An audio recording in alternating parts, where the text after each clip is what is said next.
I now want to throw this open for a wider discussion. Aviruk Sen is author of the book Looking for America, joins me on this broadcast. Seema Sirohi stays with me on this special broadcast. Aviruk Sen, the biggest challenges you see ahead when this meeting takes place in a couple of hours, and I believe in a couple of minutes, we will see Donald Trump hold that press conference where he talks about reciprocal tariffs.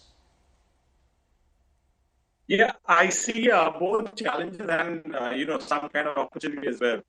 By what the president has announced for various countries, it seems to me that there are certain countries in this whole mix that are set up or that are in a good position to take advantage of this other situation, right? Of this flurry of announcements and all that. And India is, I think, one of the countries positioned to do that. The challenge is of a different order altogether.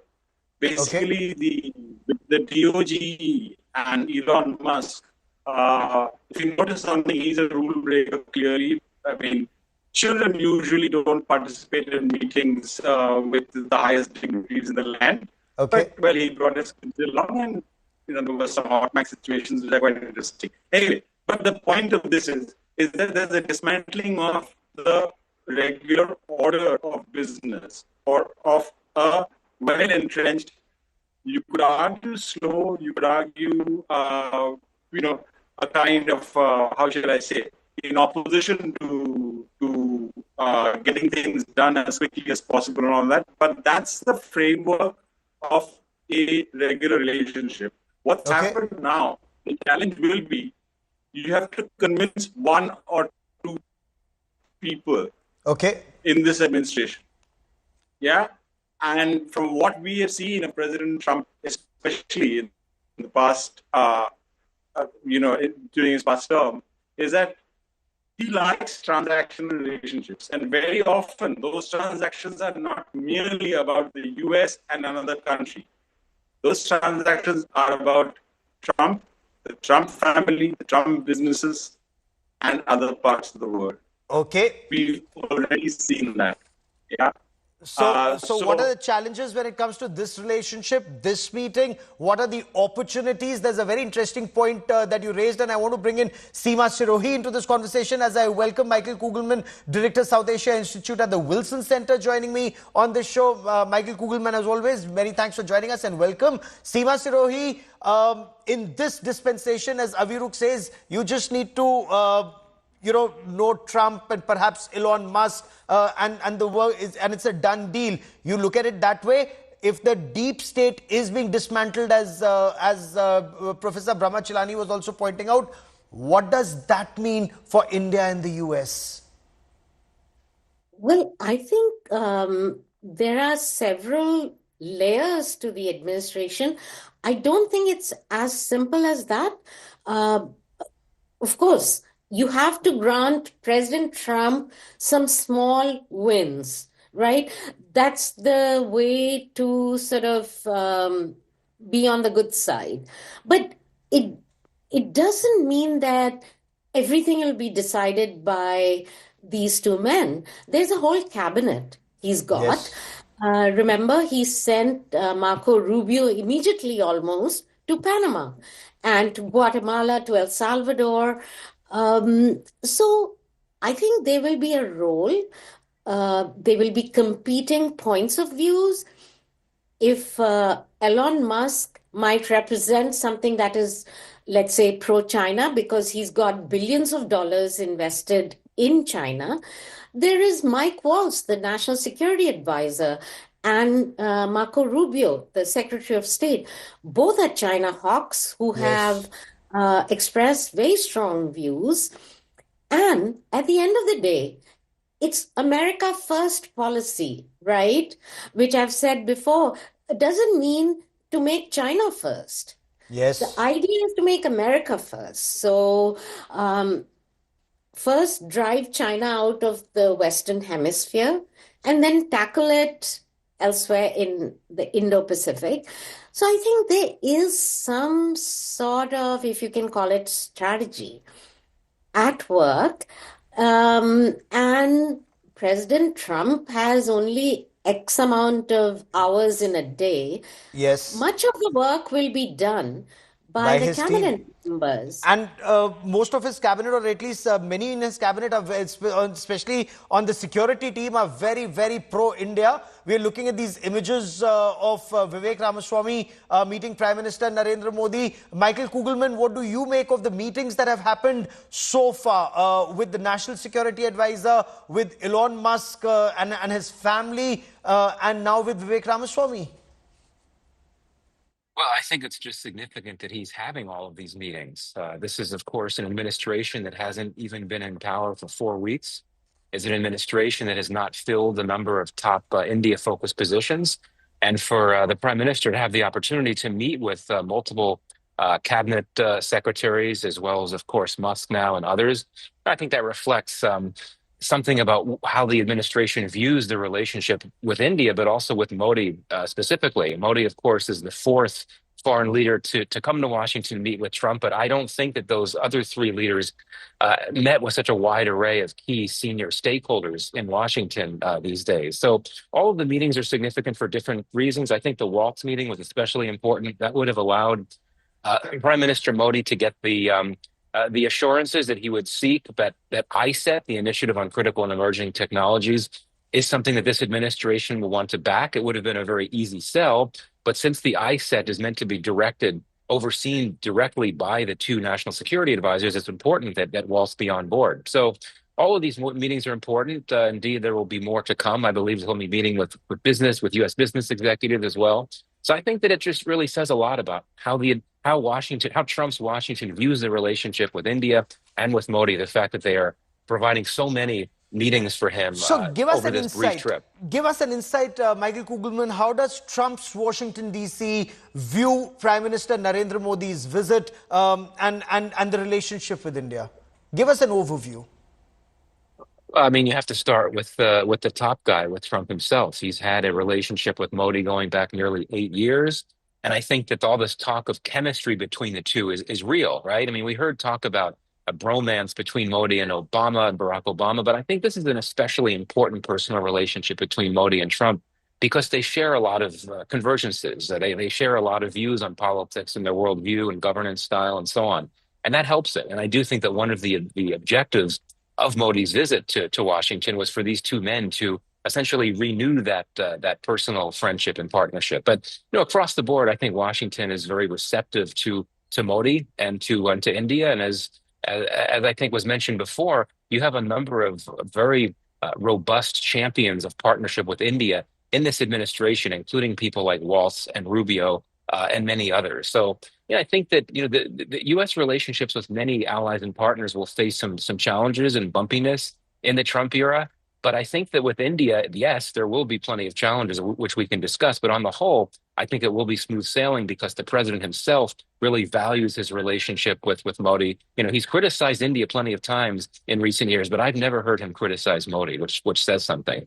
He's called India the tariff king.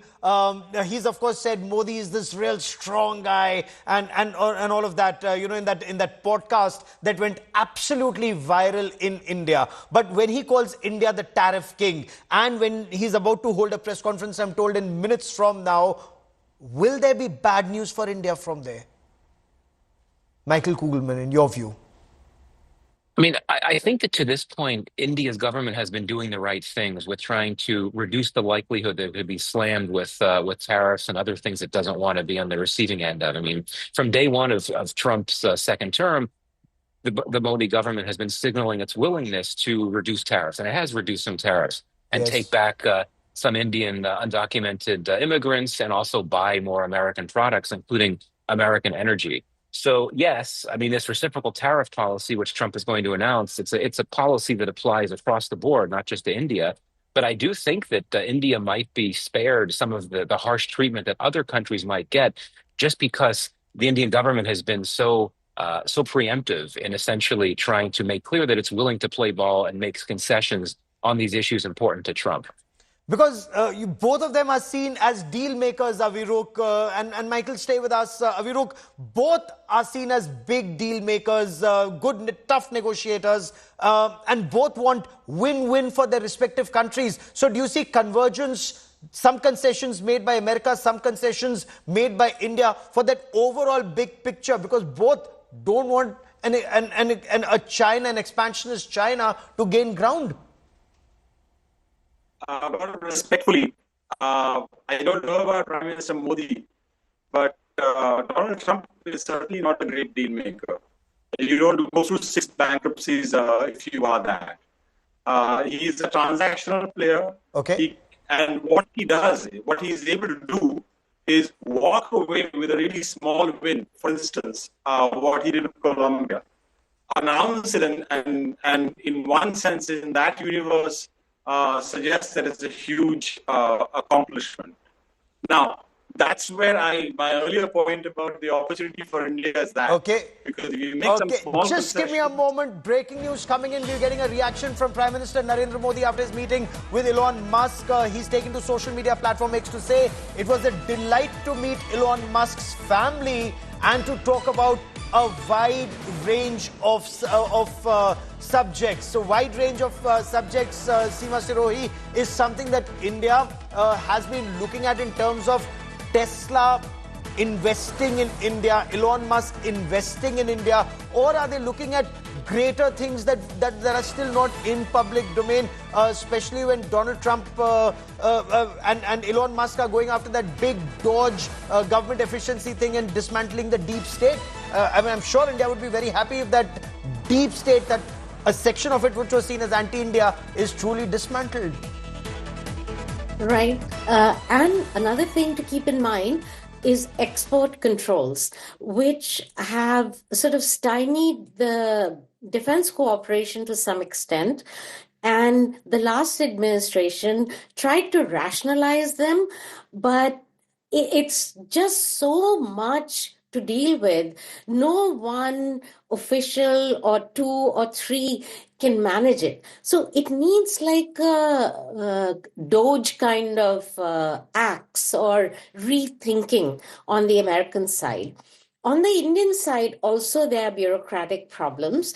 So yes, there are many lessons to be learned in trying to cut down the bureaucracy. So remember, I stopped listening to Americans complain about the Indian bureaucracy, pretty much 2 years into the game, which was almost 25 years ago.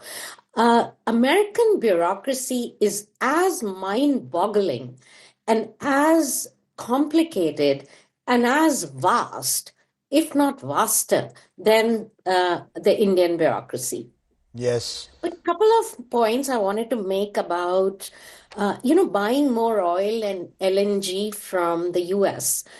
Yes, Trump has said a lot about drilling more oil, but the cost for American companies to drill more, to have more of an infrastructure, is going to make the price of oil much higher. So that's something that will be a challenge for India. It's all very well to say we'll import more. Similarly, to make a dent into the deficit, you have to, you buy more American platforms and, more American planes. Yes. But the procurement system takes a while. And, with Trump, the problem is he wants everything yesterday. Yes. And that's something I think the Indian system has to gear up to understand that they have to deliver whatever they plan to deliver quickly.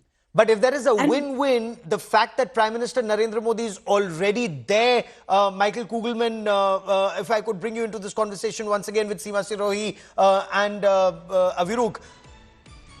The Prime Minister, only the 4th world leader, as you pointed out there, but the kind of access he's been given, the long list of military hardware that India wants from the United States of America, but cutting-edge technology, fighter jet engines, for example, or Reaper and Sea Guardian drones. In Trump's first tenure, India had already taken the C-17 Globemasters, the C-130J, Super Hercules. Some of the drones had come in. So there is a lot of military hardware that's coming in from the United States. Is America willing to give that cutting-edge technology, including transfer of technology? Michael Kugelman. Yeah, this is an important point, and Seema made a very important point that the export control issue has been a big obstacle from even greater levels of defense cooperation that would involve the transfer of sensitive technologies. And what we had during the Biden administration, which came out of the ISET initiative, was you had mechanisms, dialogue to try to deal with or work around these tension points on issues like export controls.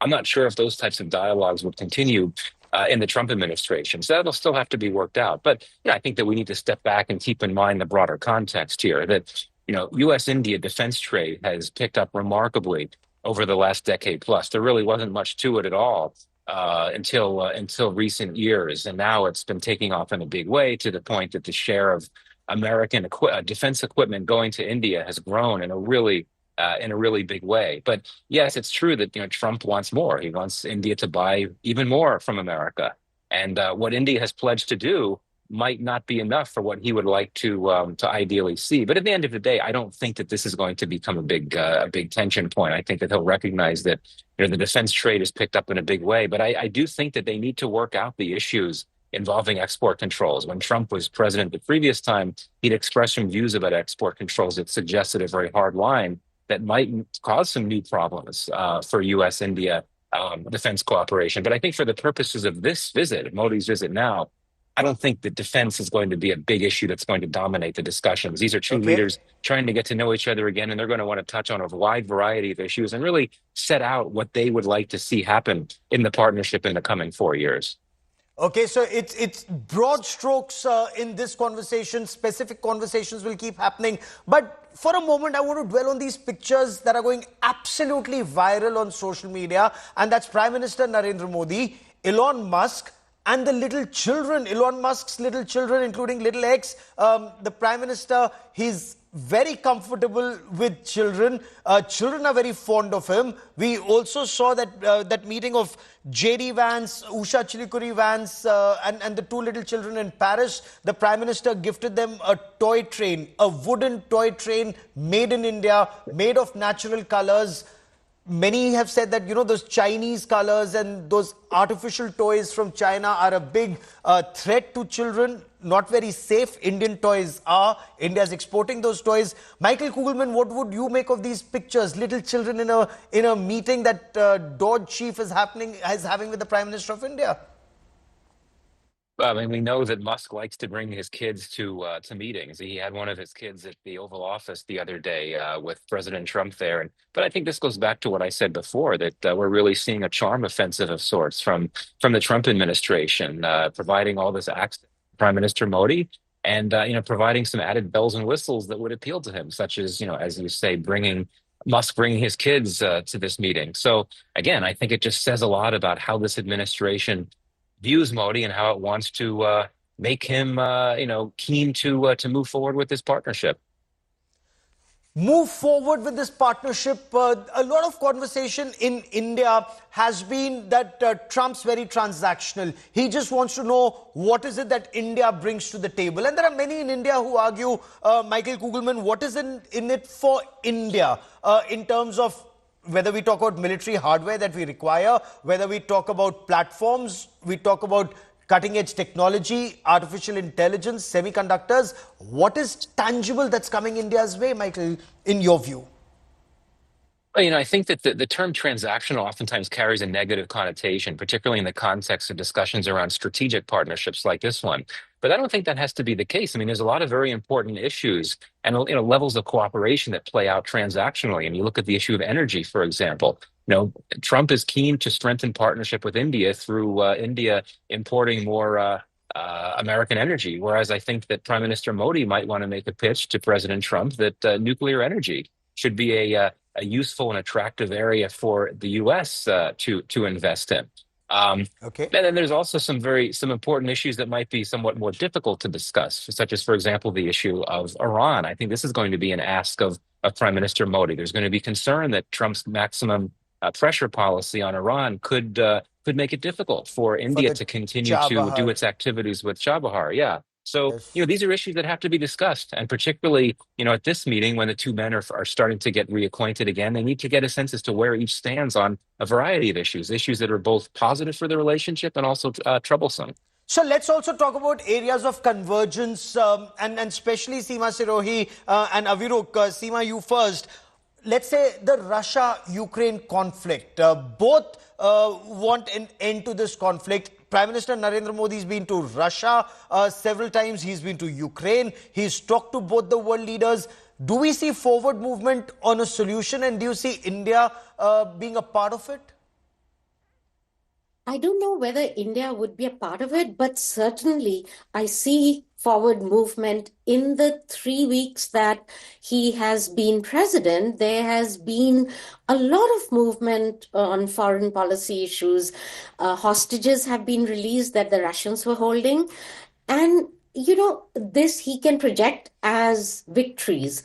The fact that he is talking to Putin, something that Biden began doing in the first year of his presidency, but Yes. then all of Washington, D.C. came down on him like a ton of bricks. So there was Yes. no way forward. Then came the invasion and all that. So I think in an attempt to end the war, I think it's a very good sign. And if Indian diplomacy is up to snuff, they could play a role. It will certainly come up, I think, in the bilateral meeting between Modi and Trump. And that's the chance in maybe Trump will ask if, he can help hasten the process. The other foreign policy thing that I think India will bring up is Bangladesh. Yes. I'm pretty sure that the Prime Minister will raise the issue as a huge national security nightmare for India, Yes. what's happening in Bangladesh, and for the US to take cognizance of that. That is one policy that was a big thorn in the, under the Biden administration. That'll come up for sure. Okay. So I'm glad you I think pointed that out, and I want to bring both Aviruk and Michael into this conversation on that. Aviruk, Bangladesh, India just didn't understand how America, being such a close strategic partner, would do something like this. Sheikh Hasina has blamed the US deep state. Candidate Trump raised the issue of Bangladesh, the atrocities against Bangladeshi Hindus. Do you see President Trump do something, especially with Tulsi Gabbard being Director National Intelligence? Look, that remains to be seen exactly what they do for the protection of Hindus, as you put it, and this alleged deep state that keeps coming up in conversations. That remains to be seen. But let's do a reality check as well. Sheikh Hasina had about 15 years, I think, something like that, as pretty much the authoritarian ruler of Bangladesh. Okay, now there was a simmering public discontent about that for the longest time. Elections in that country were meaningless because she would get something like 97% of the vote. Opponents were put in jail. It was lock her up in Bangladesh at that time, right? So it has to be a combination of the local anger against that administration, and perhaps nobody has any proof. No one's going to come out on record and say, well, the CIA engineered all of this, right? Okay, we understand that quite well. There are several even within the United States who have blamed the so-called deep state. And Michael Kugelman, when this point of time when Elon Musk is going after government inefficiency, if I may, through Doge, and talking about dismantling the deep state, do you see a reversal of sorts of the US policy? If that was the US policy in Bangladesh, Prime Minister is likely to pick that up? Well, I think that would certainly be the hope of many in India, just because Trump himself has signaled that he feels he's been a victim of the deep Of the deep state. state. And if the if Kash Patel, who has of course been nominated to be the new FBI chief, if he's confirmed, he also has taken that same position. So I think that if these things play out, that could revert to India's benefit. I think with Bangladesh, Prime Minister Modi sees an opportunity with Trump. He knows that Trump would not be very happy at all with how the Biden administration left the relationship with Bangladesh, one that was revolved around the idea of the U.S. Serving as a key helper to Bangladesh as it tries to restore democracy and reform. For Trump, that would seem like nation building, and he has no interest in that type of thing. So I agree with Seema. I think that Bangladesh will absolutely be a point that Prime Minister Modi brings up. It's not going to dominate the talks, but I think this is an area, one of the numerous areas where we could see one of the key tension points from the Biden administration melt away, in this case with Trump in charge. And I think that only bodes well for the partnership. It indeed does, because it's a major thorn on India's side and so unnecessary. Another issue, Seema, is that big enough for the Prime Minister to raise, or will it be raised at some other level of officials or NSAs or foreign ministers or defense ministers? Is the issue of the Khalistanis and inaction, whether it's a consulate that was burnt down in San Francisco or Khalistanis running riot in Canada and parts of the United States? My sense is that it won't be raised by the Prime Minister, but it will be by the Foreign Minister and the National Security Advisor. So it'll be discussed at that level. Because, look, at the end of the day, Khalistanis are of Indian origin, right? Yes. So it's not something the Prime Minister should be talking about. Yes. But certainly, NSA and the foreign minister will talk to their counterparts. In fact, on his last visit, Jaishankar did say very clearly that we want accountability in those for the attack on the San Francisco consulate. Yeah. You can't burn down Under an the Indian Biden consulate administration. and no action be taken against the perpetrators, and people sitting in America, target India and Indians. We'll continue this conversation. I need to slip into a very short break. We're waiting for that press conference, and then 2.5 hours from now, that big meeting between Prime Minister Narendra Modi and the US President Donald Trump. What comes out of it is our top focus story. Stay with us here on India Today.